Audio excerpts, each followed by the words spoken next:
Good afternoon, guys. We are Rad Talks. I am Ethan. And I'm Arden. And I'm Luke. And I'm Jessica. And I'm Carl. And for today's topic, we're all gonna talk about consent. So, ano ba yung consent? Consent is an agreement or permission expressed through affirmative, di ba? Pero may different kinds of consent din kasi. Andito rin yung freely given. Kasi, so pag nagbigay ka ng consent, yung tao dito, meron siyang free will to say yes and say no. So yun yung freely given consent. Tapos, aside from that, consent is also reversible. Hindi naman ibig sabihin na, kunyari, I said na, okay, sige, I'm giving you consent, pero I have the right na bawiin yung sinabi ko. Pwedeng magbago pa yung isip ko, pwedeng nadala lang ako nung emosyon na umuo ako because of pressure, ano. Kaya yun, it's reversible. Tapos syempre, meron ding informed. Kasi kailangan syempre alam nung magbibigay ng consent kung anong pinapasok niya mamaya, pina-oo mo lang. Tapos di naman niya alam kung anong inuuhan niya. Kaya yun din importante sa consent. Kailangan alam nung magbibigay ng consent kung ano yung binibigay niya ng consent. Kung consent saan, mamaya umuo lang. Di naman niya alam kung para saan. Tapos napa-oo mo na. Di ba? Speaking of, medyo common misconception kasi ng consent, parang, usually, di ba, sexual lang or kung in that aspect. Pero, meron rin kasing different kinds of consent. Kunwari, yung sa online interaction, sa personal information mo, or sa romantic and sexual, aspect. Siguro example, sa online interaction, let's say, nag-usap kayo ng tao na yun. Tapos, sinabi mo address mo, sinabi mo yung personal information mo. Tapos bigla, ginamit niya sa ibang bagay. Kasi syempre, privacy na rin yan. Like di ba? Pag-send ng screenshot sa ibang Lalo tao. na yun. Kasi private yun eh. Very personal. Na, yun yung siguro pinaka-common na nakikita natin na di nila alam, kailangan pala ng consent.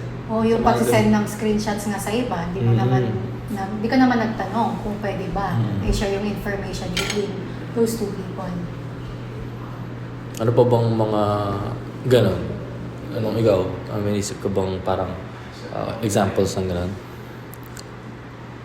Isang naisip ko na medyo explicit though is, alam mo yung scandal? Kasi di ba, mag-video sila tapos without the permission of the other party. Like, ikakaalat lang nila basta-basta, di ba? Ikaw, Mamen. Ano din eh. Para sa akin, marami din yung application sa consent din eh. Kung let's say, yan, kung kahit sa magkakaibigan, kailangan din natin intindihin na dapat may consent sa magkakaibigan. Yun nga, understanding boundaries. Let's say na ako, may barkada ako ng alor sa Angeles. Nagagaling sa San Fernando, no? Tapos, papasok ng school maaga kasi taga San Fernando ako eh. So, wala pa lang pasok bigla. So, kung consent, papaalam ka lang, men, pwede ba ako makidorm dyan? Kasi wala pa lang pasok, tapos masyadong malayo-bayo, para umuwi ulit. Hihingi ka ng consent. Kasi kung wala kang consent, walang kaalam-alam kaibigan mo, no? Susulpot ka lang sa pinto niya. Men, pwede ba makidorm? Siyempre parang pipilitan siyang to-give consent kasi Doon eh, alangan naman doon eh. pero ilabag sa loob niya, di ba? Parang kaya ka paalisin eh. Oo.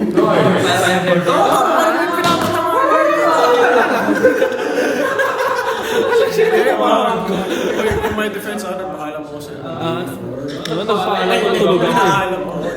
So yun, example din ng consent. Yun. Speaking of, sa ganyan na topic, no? Parang, bakit kaya ang hirap ma-enforce yung consent around, people our age or even younger, older? Parang, yung nakwento mo na, papasok na lang bigla, parang di nila alam, kailangan magtanong pa, pero nanonormalize na yung walang pagtanong or parang na step over the line na. Siguro, isa sa mga kung bakit mahirap napapag-usapan yung consent is isa yung factor na fear of rejection. Minsan, di ba, pag naghingi ka ng consent, lalo na, kunyari, sa mga friends mo, dahil comfortable ka nga, di ka na nagtatanong. Minsan, di mo pala alam. Kaya nahihiya ka rin magtanong kasi baka tanggihan ka, ganun. So, yung iba, yun, nahihirapan din to ask for consent. And yung iba naman, nahihirapan din to give consent willingly. Kasi, yun, mapipilitan. Oo nga, parang madalas kasi ganun eh. Parang, yun nga, fear of rejection. So, gagawin ka na lang. Tapos pag sinabi niyang bawal or hindi, dun pa lang magsa-stop. Pero syempre, minsan, yung sa other end naman nun, naiya naman siya na mag-say no or what. Kaya ako talaga, lagi kong tinatandaan, if it's a maybe, it's a no. Diba? If it's not a clear yes, it's a clear no. Kaya, Exactly. yun lang naman. Siguro, yung what's left to say naman, kung yung call to action natin, especially as students, no, na di lang sa friends, maski sa partner, maski sa peers natin, na we need to emphasize na consent is important. Regardless kung Yes. online, kung sa friends, kung sa girlfriend, or what. And yun naman yung reason ba't nag-podcast tayo, di ba? Parang bigay ng liwanag sa ibang tao tungkol sa concept. Tsaka para maging aware yung iba. Kung maging effect. Para masabihan. Like, hindi mo sabihan. Parang like, magising sila sa totohanan. So- May consent. Tsaka para mas pa-practice yung pagbibigay ng consent. So in a way, paano nga ba nanghihingi ng consent? Ano ba yung mga pwede nating examples para sa mga viewers natin? Paano ka nga ba manghihingi ng consent? Pwedeng pa ano. Ayun na nga! Pwede pa hingi. Tatanungin mo kung okay lang ba? Na, okay lang ba, friend? Na ganito, ganyan. Pwede bang ganito? Or yun nga, bukod sa friends, sa romantic relationships. Paano sa romantic relationships? No, okay lang ba na ganito, ganyan? You have consent.